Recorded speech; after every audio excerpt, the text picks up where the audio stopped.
Hello everyone, my name is Winters and welcome back to another episode of Star Trek Online Do's and Don'ts. In this episode we are going to cover selling your loot.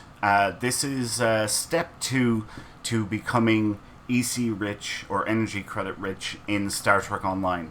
So in our last episode, what I showed you guys was I had just finished up a patrol and there was a bunch of loot left. And I have pretty much a full inventory of loot here. And what I told you guys was never to leave your loot behind. It doesn't matter if you're playing story missions, TFOs, patrols, whatever the content is, battlegrounds, always pick up your loot. And that was step 1 to becoming EC rich. So what I'm going to do now is we're going to talk about the selling of loot and the do's and don'ts for that.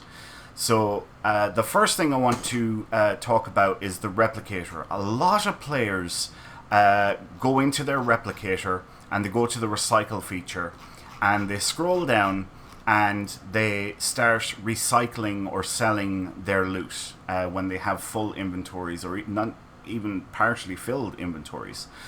But this is actually a really bad idea and you're hurting yourself by doing this.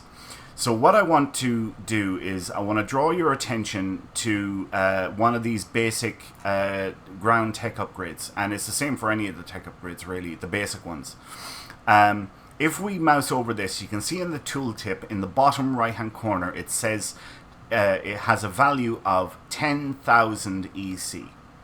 All right?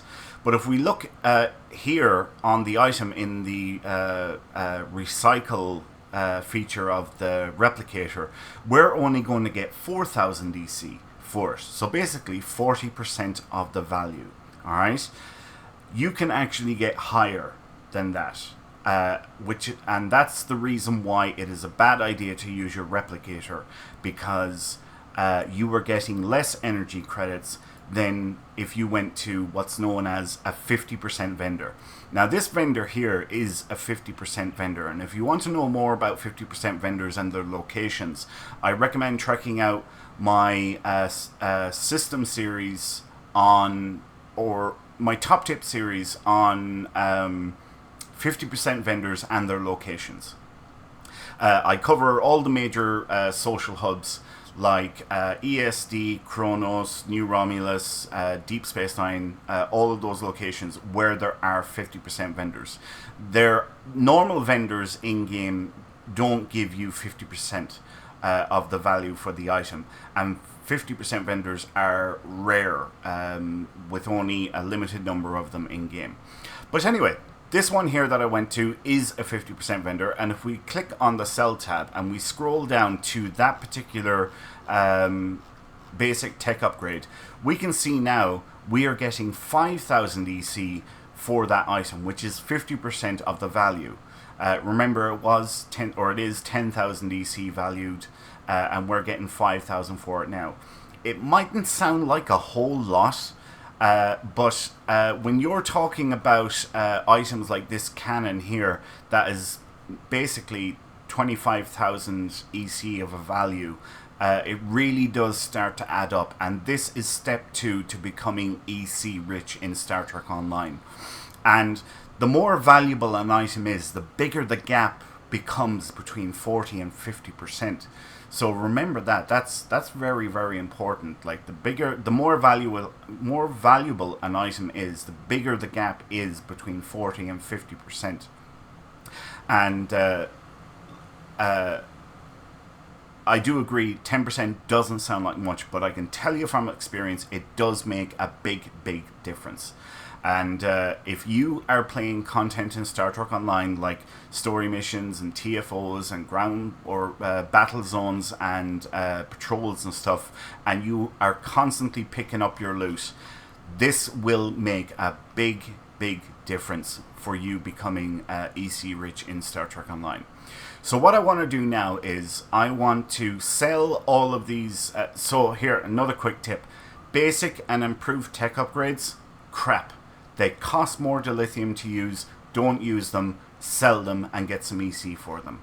So what I want to do is I want to start selling all of my loot and those crappy tech upgrades and we're going to see how much EC we're going to get for a full inventory's worth of loot. So I'm at nearly 10 million EC at the minute. Okay, so we're just going to keep that number in mind. And we are going to start selling off our loot.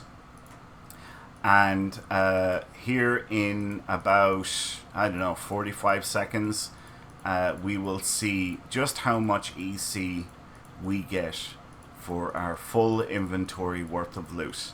And I'm guessing 1 million, maybe 800,000, thereabouts. That's what I would estimate. Consoles are worth the least. Space weapons, they are worth the most, along with deflectors, engines, warp cores, and shields. I see a lot of consoles here, so I don't know. Yeah, it mightn't be that high at all. Although there's a lot of weapons there. There's some warp cores, more weapons, shields. We are coming near the end of it. I have to be very... Well, I don't have to be very careful, but I just want to make sure that I'm not getting rid of anything that I actually want. Right. And that's everything. Everything else I'm going to keep for my character or I'm going to sell. So we actually got 1.5 million energy credits. Look at it down here. 1.5 million energy credits for a full inventory's worth of loot.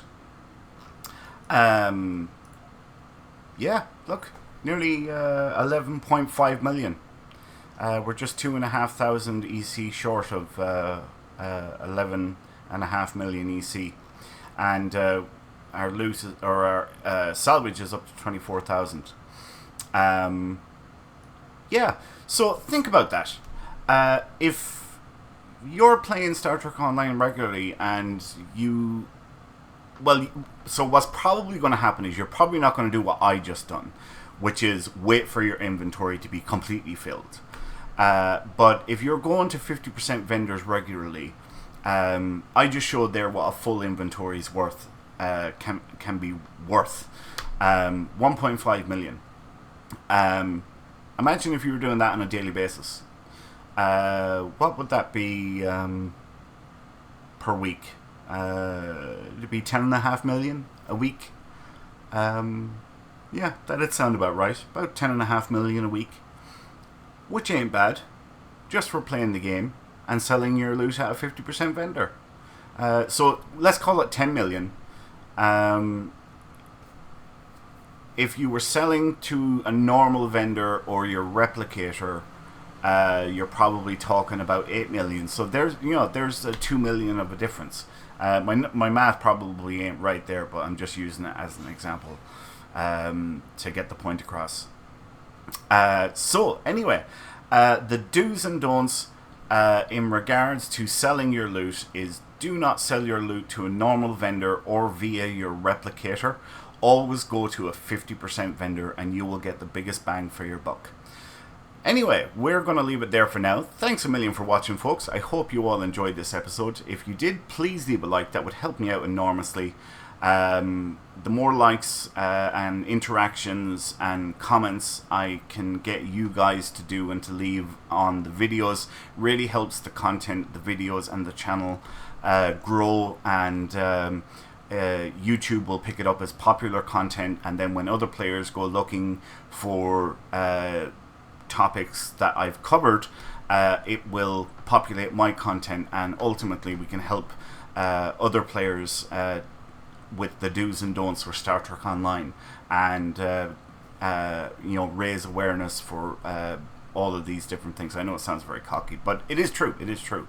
And that's why I created the channel, to help people out. So if you guys can help me, we can help other players with Star Trek Online so that they can become better players. Anyway, enough of my rambling. My name is Winters, and I will catch you next time. So until then, adios.